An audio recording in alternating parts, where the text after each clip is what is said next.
دنیا جہاں میں حاجی صاحب کے ساتھ ہم پھرے 150 سے زیادہ ملکوں میں، کہیں کسی جگہ کسی ایئرپورٹ پہ 1 منٹ سے زیادہ وقت نہیں لگتا تھا ہمیں گزرنے میں. وہی پگڑی، وہی لباس، ہر جگہ ایئرپورٹ پہ ہم سے پوچھتے تھے کچھ لوگ آ کے کہ یہ سفید کپڑے تم لوگوں نے کیوں پہنے ہوئے؟ میں نے کہا کیوں، تمہیں کیا لگتا ہے؟ کہتا بس ہم سب کا دل تمہاری طرف کھنچ رہا ہے. یہ گرو کون ہے؟ یہ بڑے، ہمیں ان کا پاؤں چھونے دو، کوئی کہتا ہمیں ان کا ہاتھ چومنے دو، کوئی کہتا ایک تصویر لینے دو. سنت میں یہ کشش ہے، یہ سنت کی جاذبیت ہے، سنت والی زندگی. ہمارے ایک صاحب اپنے 2 ملازم کے ساتھ ایک ملک میں گئے، وہاں اس ملک میں بڑی تلاشی لیا جاتا تھا ایئرپورٹوں پہ. تو وہ 2 ملازم جو ہے وہ اس ملک کے لباس پہن کر اور بار بار اپنے مالک سے کہیں کہ صاحب آپ بھی اگر ہماری طرح لباس پہن لیتے تو اچھا ہوتا، آپ کی وجہ سے ہمیں وہاں تاخیر ہو جائے گی. وہ مالک جو ہے شلوار کرتا اور ٹوپی، داڑھی بھی اس کی پوری تھی. وہ کہے یار اللہ مالک ہے، کوئی بات نہیں. یہاں سے جاتے ہوئے اس نے حاجی صاحب سے کچھ دعائیں وغیرہ پوچھ لی تھی. حاجی صاحب نے دعائیں بتلا دی تھی کہ یہ دعا پڑھتے رہنا. وہ اپنا دعائیں پڑھتا گیا. کہتا ہے جب وہاں ہم پہنچے، وہ ہر تھوڑی دیر بعد آ کے کہیں کہ صاحب آپ اگر لباس بدل لیتے، ہمارا والا ہمارے پاس ہے، ایک سوٹ پہن لیں. وہ کہتے نہیں یار اللہ مالک ہے، اللہ مالک، اللہ مالک. کہتے وہاں پہنچ گئے. جب پہنچے تو اس نے کہانی سنائی کہ ایئرپورٹ پہ جب ہم لائن میں کھڑے تھے تو جو خاتون امیگریشن میں وہاں آگے بیٹھی ہوئی تھی، اس نے یوں لائن کو دیکھا تو دیکھتے میرے اوپر اس کی نگاہ ٹک گئی اور مجھے انگلی کی اشارے سے اس نے یوں کہا باہر ہو جاؤ.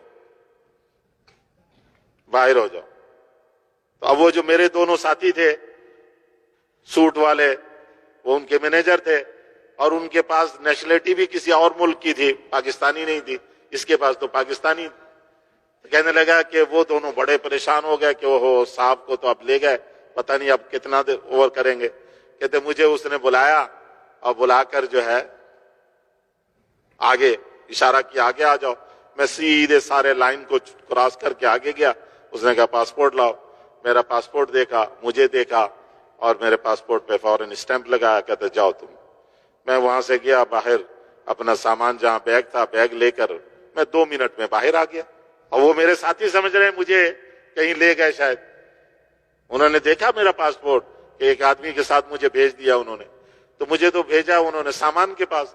میں سامان لے کر باہر آ گیا. پھر مجھے خیال آیا کہ باہر میں ان کا انتظار کروں تو یہ اچھا نہیں ہے. ہوٹل میں جانا ہے تو ہوٹل ان کو بھی پتا، وہ آ جائیں گے. میں اپنا ہوٹل پہنچ گیا. وہ گھنٹوں بعد آئے اور آ کر سر ان کے جھکے ہوئے، کیونکہ ان کا تو سارے کپڑے شپڑے اتور کے انہوں نے پوری اچھی طرح جیسا وہ لیتے تھے وہ اس طرح انہوں نے ان کی تلاشی لی، مشینوں میں گزارا، پتہ نہیں کیا کچھ کیا ان کو. تو میں نے اسے کہا، میں نے کہا یہ تیرا کمال نہیں ہے. وہ مجھے کہانی سنا رہا تھا کہ یہ ہوا اور وہ شرمندہ. اسے نے کہا میں نے تجھے کہا نہیں تھا کہ اللہ مالک ہے؟ تجھے پتہ ہی نہیں کہ ان لباس میں کیا طاقت، حضور صلی اللہ علیہ وسلم کی سنت لباس میں کیا قوت، کیا کشش ہے. اس عورت کو کیا تھا کہ پورے لائن میں سے ایک آدمی کو باہر نکال کے اپنے پاس بلا رہے. حضور کی سنت داڑھی میں کشش ہے، حضور کے لباس اور ٹوپی میں کشش ہے، جاذبیت ہے. یہ دلوں پہ قبضہ کر لیتی یہ سنت لباس. جو سنت لباس سنت شکل صورت کو اختیار کر کے ڈرتا رہتا ہے، اللہ اس پر خوف مسلط کر دیتے ہیں. اللہ اس پر خوف مسلط کر دیتے. اور ہم نے دیکھا سب جگہ. میں نے بتایا نا کہ 1 سے 2 منٹ ہمیں نہیں لگتا تھا. اس لیے کیا فرمایا؟ حسنت علانیت، جو اعلانیہ اعمال ہم کریں وہ خوبصورت بنا کر پیش کریں. ایسا خوبصورت بنائے کہ لوگوں کے دل کھنچے اس کی طرف. اس کی خوبصورتی میں لوگوں کے دل کھنچیں گے، اس کی طرف آگے بڑھیں گے. واستقامت طریقتہ، اور راستہ سیدھا اختیار کریں.